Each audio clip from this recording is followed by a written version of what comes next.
زمین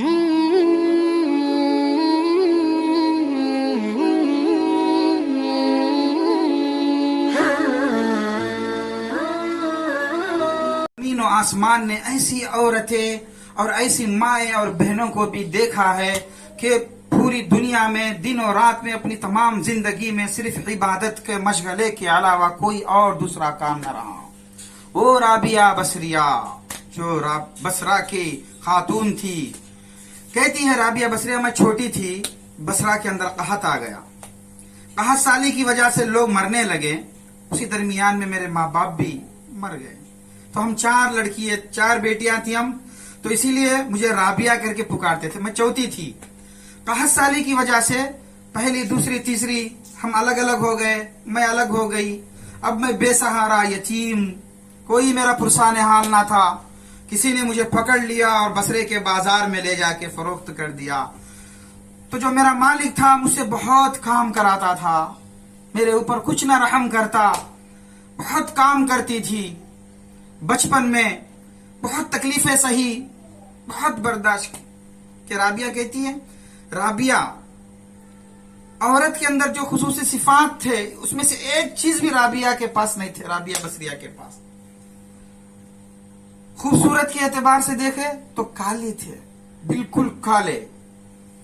اور خاندان کے اعتبار سے اگر دیکھے تو یتیم، کوئی نہ رہا.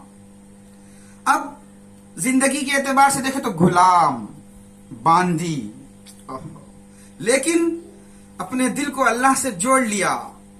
جب اللہ سے جڑ گیا، سب کو چھوڑ دیا، اللہ کی طرف رجوع کیا، تو وہی ہاں جب رابعہ کی شادی ہوئی تو بانجھ نکلی. اولاد بھی نہیں ہے، نہ خوبصورتی ہے، نہ خاندان ہے، نہ اولاد ہے. کوئی خوبی دنیا کے اعتبار سے رابعہ کے پاس نہیں تھے.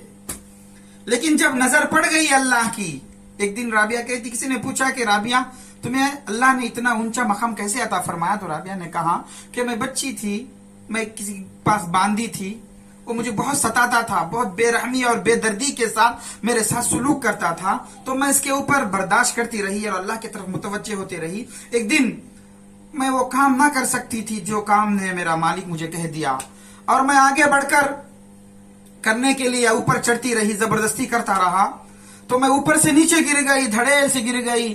تو اس نے مجھے پیر سے مار کے کہا، اٹھ اٹھ جا کے کر. تو میرے دل پہ بہت صدمہ گزرا. تو میں ہاتھ زمین پہ ٹیکی اور ٹیک کے دل میں سوچی کہ یا اللہ، تو کس کے حوالے کر کے رکھا ہے مجھے؟ کیا تو مجھے اسی کے لیے پیدا کیا؟ تو غیب سے آواز آئی، اے رابعہ، ہمیں تجھے اپنی عبادت کے لیے پیدا کیے ہیں، انتظار کرو، وہ گھڑی آئیں گے. اللہ اکبر. رابعہ کہتی ہے کہ جب یہ بات میرے کانوں میں ٹکرائی، بات پڑی، وہاں سے میں عبادت شروع کر دی. پورے دن بھر روزہ رکھتی، اور رات ہوتی تو سیدھا جا کے نفل میں کھڑے ہو جاتی. روزانہ یہی معمول تھا. ایک مرتبہ میں رات میں جب نماز پڑھ رہی تھی تو میرا مالک گھر میں آیا، دیکھا کہ میں نماز میں ہوں، تو وہ دیکھ رہا تھا کہ پورا کمرہ روشن ہے اور میرے سر پہ کوئی تاج اسے نظر آ رہا ہے جو روشنی کی جو چمک رہا ہے، اور اس کی چمک کی وجہ سے پورا کمرہ روشن ہو چکا ہے. تو جب مالک نے دیکھا تو صبح ہوئی تو میرے پاس آیا، بڑے اعزاز کے ساتھ، اکرام کے ساتھ، ادب سلیقے کے ساتھ میرے برتاؤ کیا اور مجھے کچھ چیزیں دیا، دے کے کہا کہ رابعہ سے تو آزاد ہیں. جب میں آ گئی باہر، چند دن کے بعد نکاح ہو گیا. نکاح کے بعد کہتے ہیں کہ جب رات ہوتی تو شوہر کے پاس آتی، آ کے کہتی کہ مجھ سے کچھ کام ہے. نہیں تو پھر اجازت کے میں میرے مولا سے میں رابطہ.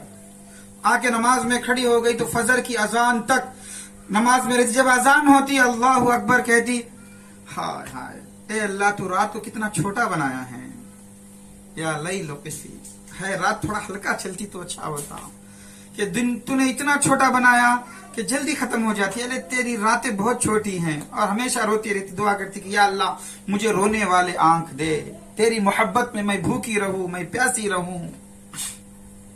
ہمیشہ اللہ سے لو لگاتی رہتی.